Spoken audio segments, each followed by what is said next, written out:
Hello, hello. Welcome to GovAI Summit and AGENTIC Conference.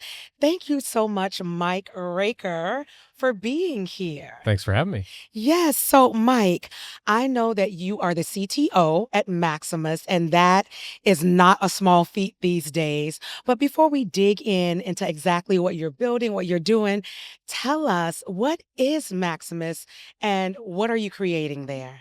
Yeah, thanks. Maximus, we just hit our 50th anniversary as a company. Wow, Pretty incredible, right? pretty Yeah, incredible. 50 years.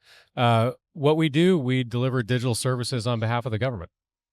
Okay, nice and Healthcare, pointed. FedCiv, state and local, UK, Canada, all across the board. And can we just pause for 50 years? Congratulations, because as you know, there are so many new companies showing up on the scene, but you are vetted, you are tried and true. And so I'm really excited to dig into these questions. So, after being around for 50 years, I want to know, how is Maximus evolving into an AI enabled technology company that serves the federal government? Yeah. So here's what's great about Maximus is for that 50 years, we've been serving citizens. So we've been operators of programs. We help administer a lot of the benefits on behalf of the federal government in places like Medicare, Medicaid, IRS, et cetera. And one of the really great things about it is we have such a deep understanding of the mission because we've been with it so long, right? And when you truly understand what the mission is that your customer is delivering, that is the target, that is the outcome, that is the baseline for where can AI or other technology help better that mission. And with that operational understanding and the tech, you got a perfect combination of being able to really drive different different outcomes. I love that. So, what I'm hearing, it's not using AI for AI's sake, it's You got understanding the use case, what the people actually need, and then developing and deploying AI for that cause. That's exactly right. And most importantly, a number of our contracts are outcome based. Over half of them are. And so the outcome that we have to deliver on, be it people, processes, or tools, Yeah. is clear. And when we're using technology that is advancing our ability to deliver that outcome, we're rewarded, and it's clear and objective. And when we aren't, we aren't. So I love it's that. it's easy to call balls and strikes. Yes, I love that. So, how are you aligning your innovation strategy with the missions and the challenges of government agencies? Yeah, again, it all starts with that foundational understanding of the mission or the operation that you're trying to support. And as we look at it corporately, I try to look at what are those common things that are happening across those missions where we might be able to invest once, bring in a partner, and be able to impact multiple missions at the same time. So, I look at the technology landscape where it's evolving, make sure that our technology investment are aligned against that evolution.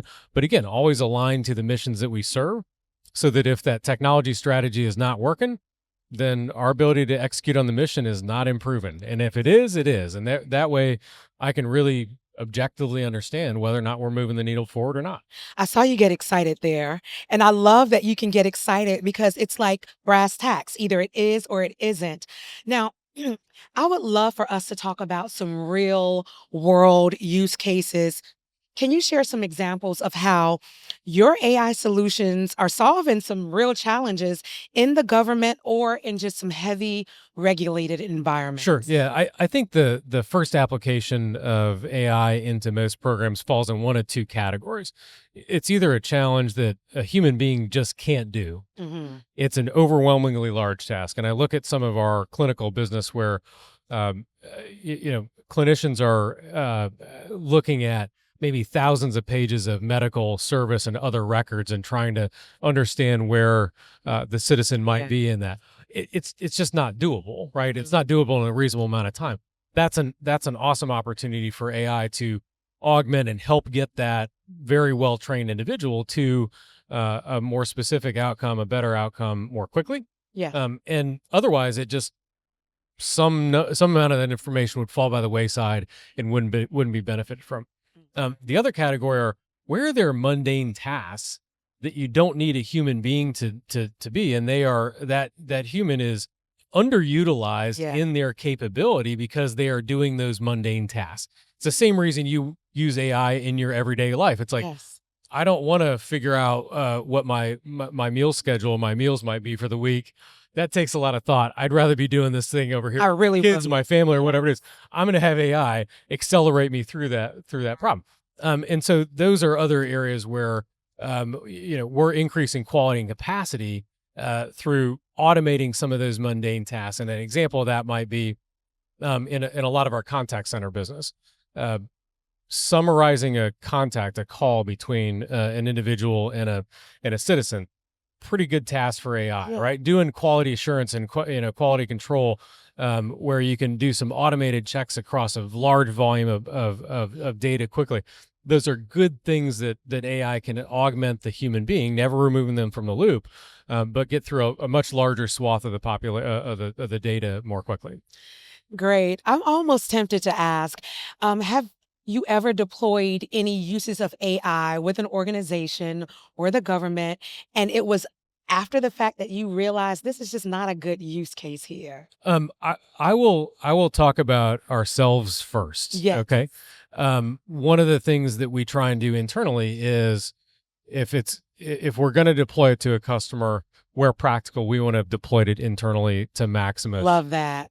first. And admittedly, that helps us inevitably identify and mitigate those risks on our own behalf before we say this is ready for the mission. And without specific use cases, typically what we find when AI implementations internally haven't gone either as quickly Yeah. or as impactfully as we had hoped, it's normally to do with something that's not usually the technology. Mm-hmm. It's the underlying data. Yes. It's the policy, the procedure that we have to update. It's, something else that is part of that overall ecosystem that delivers on the outcome, Yeah. but is adjacent to the technology itself.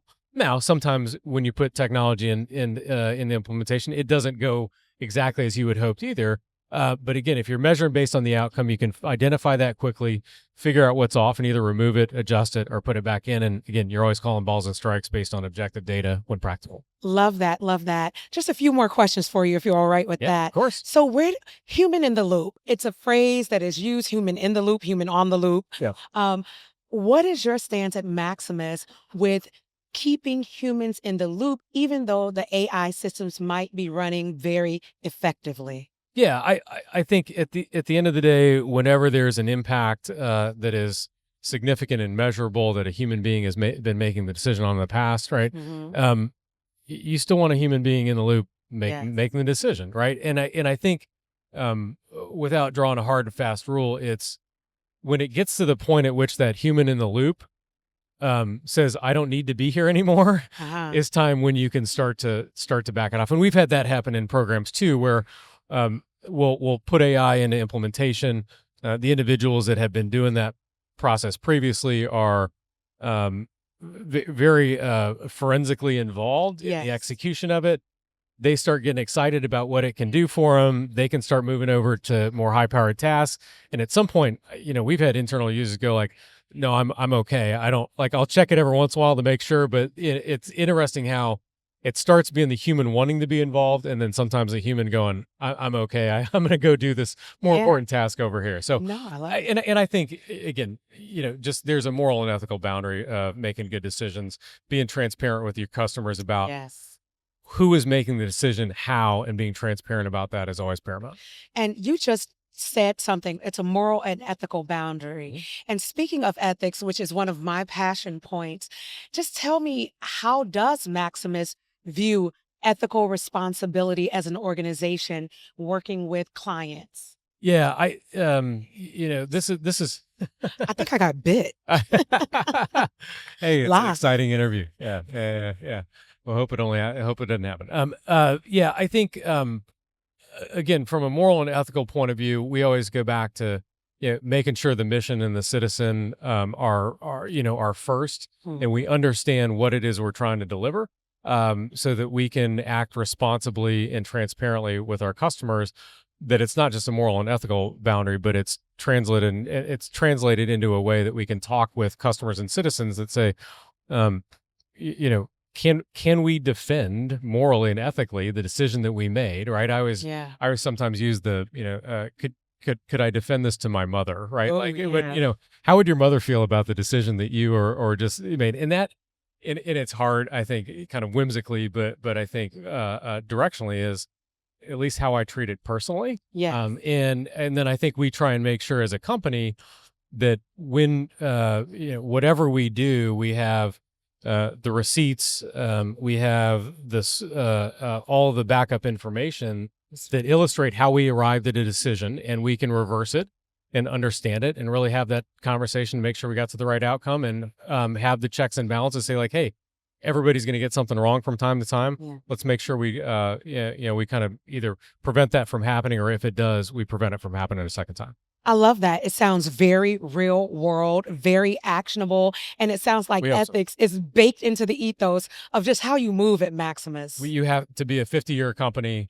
If you're not moral, legal, and ethical, You're not gonna last. You're not going to be a 50-year company. So I think Exactly. that's credit to our history.